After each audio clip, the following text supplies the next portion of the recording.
नमस्कार, स्वागत है आपका। आपके साथ मैं आकांक्षा राजपूत। 2024 के लिए सियासी बिसात बिछ चुकी है। उसके पहले सियासतदानों के नए नए पैंतरे देखने को मिल रहे हैं। बीजेपी ने लगातार तीसरी बार दिल्ली की गद्दी के लिए अपनी पूरी ताकत झोंक दी है। पार्टी के महारथी 2024 को लेकर रणनीति बनाने में लगे हुए हैं। वहीं दूसरी तरफ विपक्ष बीजेपी के चुनावी रथ को रोकने के लिए चक्रव्यूह की रचना में लगा हुआ है। तमाम विपक्षी दलों के नेताओं में मुलाकात का दौर चल रहा है। इसी बीच यूपी की सियासत के माहिर खिलाड़ी ओपी राजभर ने एक नया सियासी पैंतरा चला है।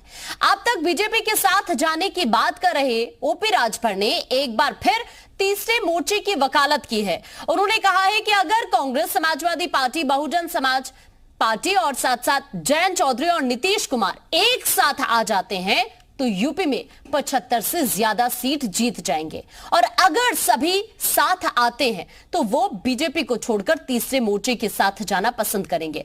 ऐसे में सवाल यह है कि क्या ये बीजेपी से सीटों का मोलभाव करने की प्रेशर पॉलिटिक्स है या फिर बीजेपी में राजभर की दाल नहीं गल पा रही है। और अगर तीसरा मोर्चा बनता है और राजभर उसमें शामिल होते हैं तो क्या राजभर के गढ़ पूर्वांचल में बीजेपी को नुकसान उठाना पड़ सकता है। अपने खास कार्यक्रम तीसरे मोर्चे की बिसात 2024 में बनेगी बात में ऐसे ही कुछ सवालों पर चर्चा करेंगे। कुछ खास मेहमान हमारे साथ जुड़ेंगे, उनका परिचय कराऊंगे, लेकिन इससे पहले एक बड़ी खबर लखनऊ से है। यूपी की सियासत से जुड़ी हुई तीसरे मोर्चे में शामिल हो सकते हैं ओपी राजभर। जयंत चौधरी के लगातार संपर्क में इस तरह की खबरें आ रही हैं। कांग्रेस, सपा, बसपा और नीतीश को साथ लाना चाहते हैं राजभर। ओपी राजभर की बीजेपी से बात नहीं बन पा रही है, ये सूत्र कहते हैं।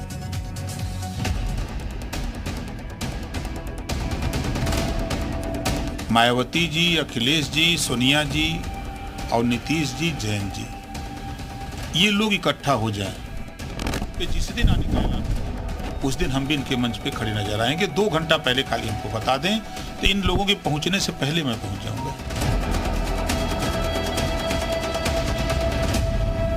ये गठबंधन हो जाए तो आपको बता रहा हूं कि उत्तर प्रदेश की 80 सीट में 75 प्लस होगा ये गठबंधन।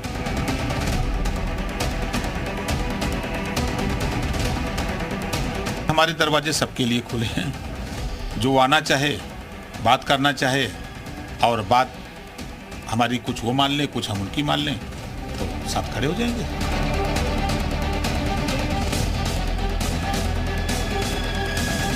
देखिए, सच है कि सीएम साहब से हमारी मुलाकात नहीं।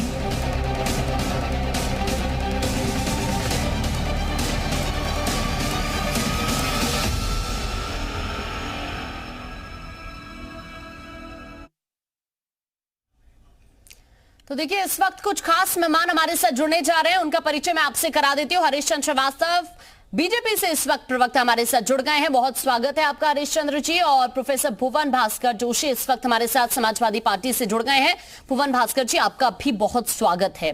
लेकिन सबसे पहला मेरा जो सवाल है हरीश जी, आपसे मेरा पहला सवाल है, क्या सुबह सपा के साथ बात नहीं बन पा रही है? क्या कभी आपकी पार्टी के नेताओं की तारीफ करने लग जाते हैं ओपी राजभर, और अब जो 75 सीट जीतने का फॉर्मूला दिया है, कहीं ना कहीं तीसरे मोर्चे को स्थापित करने की पूरी कोशिश कर रहे हैं। दिक्कत ओपी राजभर के साथ आपकी पार्टी को लेकर क्या आ रही है? मतलब क्या फॉर्मूला तय नहीं हो पा रहा है या कुछ और बात है? ये तो बेहतर ये है कि आप ओम प्रकाश राजभर जी से पूछें, वही इस पे बताएंगे कि क्या कहाँ खिचड़ी पका रहे हैं वो। और हाँ, ये तीसरा मोर्चा और चौथा मोर्चा, ये आप देखिए पिछले चुनावों में और जनता जनार्दन के फैसले को अगर आप एनालाइज करेंगी तो आप ये पाएंगे कि इस तरह के जितने मोर्चे हैं इस पे चर्चाएं तो ये लोग खूब करते हैं चुनाव पहले, लेकिन न तो मोर्चा शेप ले पाता है और न उस मोर्चे को जनता जनार्दन स्वीकार करता है। जनता जनार्दन का फैसला एकदम क्लियर कट मैंडेट जिसको दिया उसने क्लियर कट मैंडेट दिया। तो ये जो लोग जो सत्ता के लिए ज्यादा व्यग्र दिखाई पड़ते हैं, मुझे लगता है कि इस तरह की एक्सरसाइज करते रहते हैं। देखिए, फैसला तो जनता जनार्दन करेगी ना। ये तीसरा और चौथा मोर्चा तो जनता जनार्दन का फैसला नहीं करेगा। तीसरा चौथा मोर्चा बना करके जनता का भरोसा जीतने का बेशक प्रयास करते हैं, लेकिन जनता बहुत जागरूक है, राजनीतिक रूप से वो जानती है हम्म। कि सत्ता शासन ऐसे हाथों में हाँ। दिया जाना कि टुकड़े टुकड़े में कोई, तो वो इस पे भरोसा नहीं करती। वो क्लियर कट मैंडेट देगी और भारतीय जनता पार्टी लेकिन हरीश जी, एक छोटा सा सवाल मेरा आपसे भी है, क्योंकि अगर हम देखें वोट प्रतिशत भी 2014 के मुकाबले 2019 का, तो कहीं ना कहीं उत्तर प्रदेश में आपकी सीटें भी काफी घट गई थी। ये जो गठबंधन हुआ, समाजवादी पार्टी, बसपा, ये सभी जो विपक्षी दल साथ आए, कहीं ना कहीं थोड़ा नुकसान आपको जरूर उठाना पड़ा है। और अगर ऐसे में तीसरे मोर्चे की बात अगर कही जा रही है और तस्वीर क्लियर होती है, हालांकि इतना ईजी नहीं है फ्यूचर तीसरे मोर्चे को लेकर उत्तर प्रदेश के अंदर, लेकिन क्या नहीं लगता कि चैलेंजिंग वाकई होने वाला है आपके लिए? नहीं, देखिए आकांक्षा जी, हाँ। अगर आप एनालाइज करें पॉलिटिकल ढंग से, हम ये तीसरे मोर्चे की बात को भी अगर हम स्वीकार करें और आप एनालाइज करें उसको, हाँ। तो आप ये देखिए कि नीतीश जी का राजनीतिक स्पेस कितना है उत्तर प्रदेश में। बिल्कुल। जनता जनार्दन कितना उनको स्पेस देती है। हाँ। और आप जयंत जी को देख लीजिए, जिस वेस्टर्न यूपी में बहुत स्ट्रांग होल्ड कहा जाता है, उसमें उत्तर प्रदेश विधानसभा चुनाव में उनको क्या स्पेस मिला। और सुबह सपा ठीक है, कुछ जिलों में हर विधानसभा में कुछ वोट हैं, लेकिन जब ये वोट गिनाते हैं तो मुझे लगता है दुगना करके बताते हैं। ठीक है, इस पर भी मैं आपसे सवाल जरूर करूंगी। भुवन जी इस वक्त हमारे साथ बने हुए हैं, भुवन जी का अब रुख कर लेते हैं। भुवन जी, आपसे मेरा सवाल है, और इस वक्त दो खास मेहमान और हमारे साथ जुड़ गए, उनका परिचय भी मैं आपसे करा देती हूँ, फिर मैं भुवन जी आपका रुख करूंगी। इस वक्त सुनील अर्कवंशी सुबह सपा से हमारे साथ प्रवक्ता जुड़ गए हैं, बहुत स्वागत है सुनील जी आपका। और साथ ही इस वक्त अंकुर सक्सेना प्रवक्ता आरएलडी से हमारे साथ जुड़ गए हैं। अंकुर जी, आपका भी बहुत स्वागत है। आप दोनों के पास में लौटूंगी, लेकिन पहले रुख कर लेते हैं इस वक्त सुनील अर्कवंशी जी आपका। मतलब राह आपकी क्लियर नहीं हो पा रही है, तीसरे मोर्चे की भी बात करते हैं, फिर आप बीजेपी के नेताओं की भी तारीफ करने लगते हैं, और मतलब इतना इजीली लग रहा है क्या?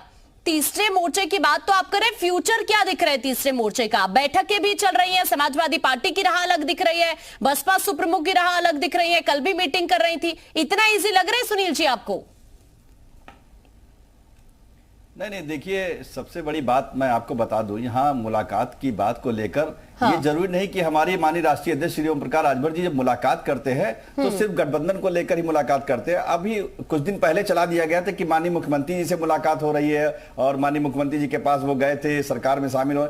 तो इस तरीके की कोई बात ना तो माननीय मुख्यमंत्री जी से मुलाकात हुई है, तो ये चर्चाएं होती है। मगर रही बात मिलने की, तो हमारे माननीय राष्ट्रीय अध्यक्ष जी अपने क्षेत्र के विधायक भी हैं, वो विधानसभा में विधायक होने के नाते मंत्री से मिलने का कार्य करते हैं। तो ये मिलने का मतलब ये नहीं कि गठबंधन का, राष्ट्रीय अध्यक्ष जी ने साफ कहा है कि हम तीसरे मोर्चे के लिए तैयार है। यहां पर नीतीश जी, मायावती जी, सोनिया जी और समाजवादी पार्टी एक मंच पर आए, हमको 2 घंटे पहले सूचना दे, मैं तैयार हूं इस बात को लेकर आके। आप पिछड़ों के हितैषी बन रहे हैं, आप दलित के हितैषी बन रहे हैं, तो आप एक साथ आना क्यों नहीं चाहते हैं? सुनील जी, एक और चीज यहाँ पर समझने की जरूरत है ना, क्योंकि देखिए बिहार की राजनीति से कहीं ना कहीं केंद्र में दखल देने की कोशिश तो नीतीश कुमार जरूर कर रहे हैं। उत्तर प्रदेश में कितनी मजबूत है पार्टी? आप बसपा की बात कर लीजिए, बसपा कितनी मजबूत है इस वक्त उत्तर प्रदेश में हमारे सामने है। और समाजवादी पार्टी की आप बात कर लीजिए, समाजवादी पार्टी कितनी मजबूत है विधानसभा चुनाव में हमने देख लिया। कांग्रेस की जो जमीनी हकीकत है वो क्या है, वो भी हमने चुनाव के दौरान देख लिया।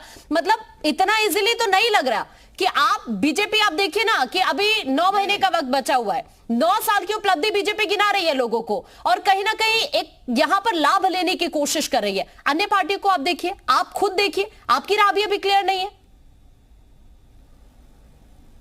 नहीं, देखिए, मजबूती जब सारे एक दल सब साथ में होंगे तो क्यों नहीं मजबूती होने की बात होगी, क्योंकि समाजवादी पार्टी का अपना मजबूत है, बहुजन समाज पार्टी का अपना वोट मजबूत है, सोहेल देव भारतीय समाज पार्टी का अपना वोट मजबूत है, उधर आरएलडी का अपना वोट मजबूत है। तो जो हम सब लोग एक साथ, एक ही लड़ाई हमारी है, हमारी एक ही लड़ाई है, शोषित वंचित जो जिनको हक हिस्सा अधिकार नहीं मिला है उनकी लड़ाई लड़ने का काम सभी दल कर रहे हैं। तो एक साथ आने के लिए क्यों नहीं तैयार हो रहे? यही बात राष्ट्रीय अध्यक्ष जी कह रहे हैं, जो अगर एक साथ हम आएंगे तो हम जरूर अच्छी सीटें जीतने का काम करेंगे उत्तर प्रदेश में।